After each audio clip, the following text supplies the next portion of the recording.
اس چیز کو سوچنا ہے جس کے لیے آپ استخارہ کر رہے ہیں۔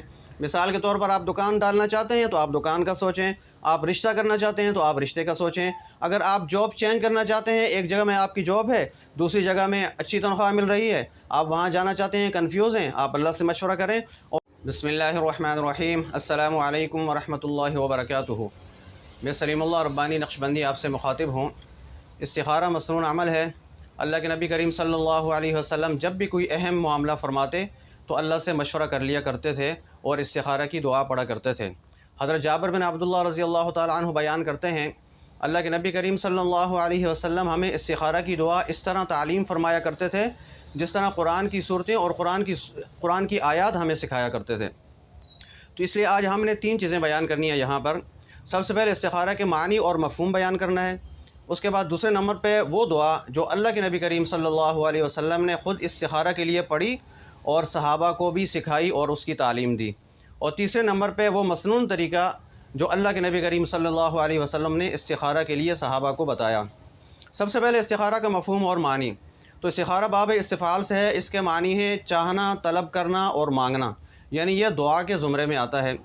تو اس کے معنی یہ ہوا کہ اللہ سے خیر مانگنا کسی بھی اہم معاملہ میں۔ مفہوم کے طور پہ اگر ہم دیکھیں تو اگر آپ کسی چیز کا ارادہ کرتے ہیں اور اس کے لیے آپ کنفیوز ہیں، اللہ سے مشورہ کرنا چاہتے ہیں، تو آپ اللہ سے استخارہ کی دعا کر کے خیر طلب کریں گے اور خیر مانگیں گے۔ اگر اس میں خیر ہوگی تو اللہ آپ کے لیے اسباب پیدا کر دے گا اور آپ کے لیے راستہ بن جائے گا، آپ کا دل مطمئن ہو جائے گا، اور اگر اس میں خیر نہیں ہے، شر ہے، تو آپ کے لیے اسباب پیدا نہیں ہوں گے، ایک کے بعد ایک رکاوٹ پیدا ہو جائے گی، اور اسی طرح آپ کا دل بھی اس پر مطمئن نہیں ہوگا۔ اگر آپ کا دل کسی چیز پر مطمئن نہیں ہے اور آپ نے استخارے کی دعا پڑھی ہوئی ہے تو آپ کو سمجھ لینا چاہیے کہ اس میں آپ کے لیے خیر نہیں ہے، بعد کے پچھتاوے سے بہتر ہے کہ آپ ابھی سے رک جائیں۔ اسی طرح اگر آپ کا دل مطمئن ہے اور اسباب پیدا ہو رہے ہیں تو آپ کو سمجھ جانا چاہیے کہ آپ کے لیے اس میں خیر ہے، اللہ نے اسباب پیدا کر دیے ہیں۔ اب یہ ضروری نہیں ہے کہ آپ کو خواب آئے گا یا اسی طرح آپ کو کوئی بتائے گا۔ تو اگر ہم دیکھیں جو استخارہ اللہ کے نبی کریم صلی اللہ علیہ وسلم نے صحابہ کو تعلیم دی، اور جس استخارہ کے اللہ نے اپنے حبیب محمد رسول اللہ صلی اللہ علیہ وسلم کو جو استخارہ دیا، وہ استخارہ کچھ اور ہے، اور آج کل مارکیٹ میں چلنے والا استخارہ کچھ اور ہے۔ آج کل ہمارے مائنڈ میں اور ہمارے ذہن میں استخارہ کیا چیز ہے، ہم یہ سوچ رہے ہوتے ہیں کہ آگے کا یعنی مستقبل کا ہمیں بتایا جائے کہ ہمارے لیے خیر ہے یا نہیں ہے۔ اگر کوئی دکان کھولنا چاہتا ہے تو وہ پوچھتا ہے کہ بعد میں ہمارے لیے یہ دکان چلے گی یا نہیں، بعد میں ہمارے ساتھ کیا ہوگا۔ اسی طرح اگر کوئی رشتہ کرنا چاہتا ہے تو وہ استخارہ اس لیے کرتا ہے یا کرواتا ہے کہ بھائی بعد میں جا کے ہمارا رشتہ چلے گا یا نہیں۔ تو دیکھیں استخارے کا مفہوم اور معنی یہ نہیں ہے۔ استخارے کے معنی اور مفہوم اللہ سے خیر مانگنا اور طلب کرنا ہے۔ اب اس کے بعد استخارے کی دعا جب کر لی تو اس کے بعد اس معاملے کو آپ اللہ کے سپرد کر لیں، خیر ہوگی تو اسباب پیدا ہوں گے، اور اگر خیر نہیں ہوگی تو اس صورت میں خود ہی رکاوٹیں پیدا ہو جائیں گی۔ دوسرے نمبر پہ ہم نے استخارے کی دعا بتانی تھی۔ اب استخارے کی دعا کو آپ غور سے سن لیں۔ اللہم انی استخیرک بعلمک واستقدرک بقدرتک واسألک من فضلک العظیم اللہم ان کنت تعلم ان ھذا الامر۔ اب یہاں پر یہ جو الامر کا جو لفظ ہے، یہاں پر آپ نے اس چیز کو سوچنا ہے جس کے لیے آپ استخارہ کر رہے ہیں۔ مثال کے طور پر آپ دکان ڈالنا چاہتے ہیں تو آپ دکان کا سوچیں، آپ رشتہ کرنا چاہتے ہیں تو آپ رشتے کا سوچیں، اگر آپ جاب چینج کرنا چاہتے ہیں، ایک جگہ میں آپ کی جاب ہے، دوسری جگہ میں اچھی تنخواہ مل رہی ہے، آپ وہاں جانا چاہتے ہیں، کنفیوز ہیں، آپ اللہ سے مشورہ کریں، اور اس الامر پہ جا کے آپ نے اس کے بارے میں سوچ لینا ہے۔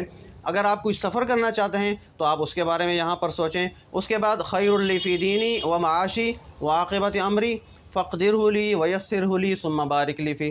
پھر اس کے بعد وَإِن كُنْتَ تَعْلَمُ إِنَّ هَذَا الْأَمْرَ، الامر دوسری مرتبہ آ گیا، یہاں پر پھر وہی سوچنا ہے جو ہم نے پہلے سوچا ہے۔ پھر دعا کو مکمل کریں گے۔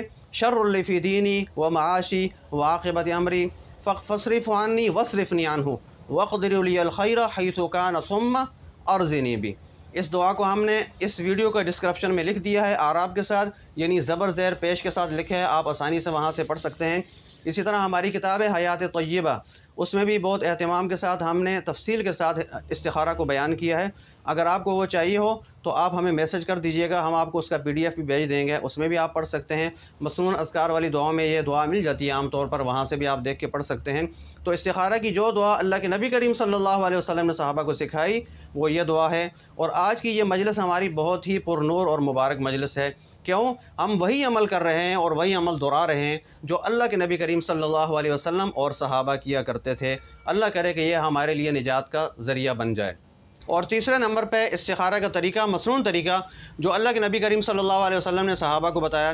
تو دن یا رات کسی بھی ٹائم آپ نے 2 رکعت نماز نفل پڑھنا ہے، اور اس چیز کا خیال رہے کہ مکروہ اوقات نہ ہوں، یعنی صبح سورج طلوع ہونے کے بعد 10-15 منٹ کا وقت، اسی طرح زوال کے 10-15 منٹ کا وقت، اور شام میں مغرب کی نماز سے پہلے غروب آفتاب کا جو وقت ہوتا ہے اس وقت 10-15 منٹ کا جو وقت ہوتا ہے، یہ مکروہ اوقات ہیں، اس میں نوافل نہیں پڑھ سکتے۔